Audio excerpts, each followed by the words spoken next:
जय श्री राम। आज बात करते हैं ऋषि दधीची की, जिनके बारे में हम सब जानते हैं कि उन्होंने अपनी अस्थियों का, हड्डियों का दान दिया था ताकि देवता उनसे अस्त्र बना सकें और असुरों पे विजय हासिल कर सकें। तो होता ये है कि देवता और असुरों का युद्ध हो रहा था और असुर अपनी मायावी शक्ति से देवताओं के अस्त्र चुरा लेते थे।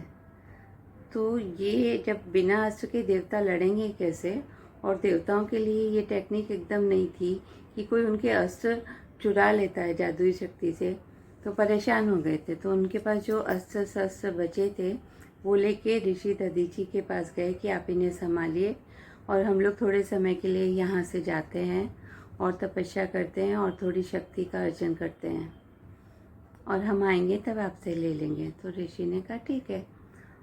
ऋषि के पास वो अस्त्र शस्त्र सुरक्षित थे और असुर उनके पास से वो लेके भी नहीं जा सकते थे, लेकिन ऋषि का बहुत सारा समय उसको ध्यान रखने में जाता था और देवता काफ़ी समय तक वापस नहीं आए। तो ऋषि को लगा शायद वो लोग नहीं आएंगे, तो उन्होंने उस अस्त्र को एक पवित्र जल में डाला, कलश में डाला और वो सब मेल्ट हो गए और वो पानी उन्होंने पी लिया।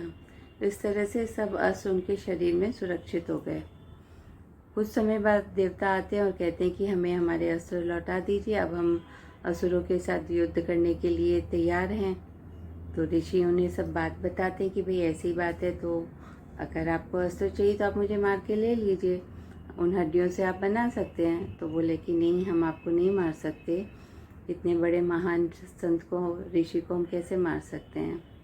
देवता सब बात कर रहे थे, तभी दधीची ऋषि ने अपने विल पावर से अपने शरीर में ही अग्नि प्रज्वलित की और वो वहीं भस्म हो गए। सिर्फ उनकी हड्डियां बचती हैं, जिससे फिर उनके लिए, देवताओं के लिए अस्त्र बनाए जाते हैं। और कहते हैं जो रीढ़ की हड्डी थी उससे वज्र नाम का एक शस्त्र बनाया जाता है जो भगवान इंद्र के पास होता है, और उसी वज्र से भगवान इंद्र वो राक्षस का नाश करते हैं। इस तरह से असुरों पे देवताओं की विजय होती है और ऋषि दधीची का त्याग जो हम कभी नहीं भूल सकते।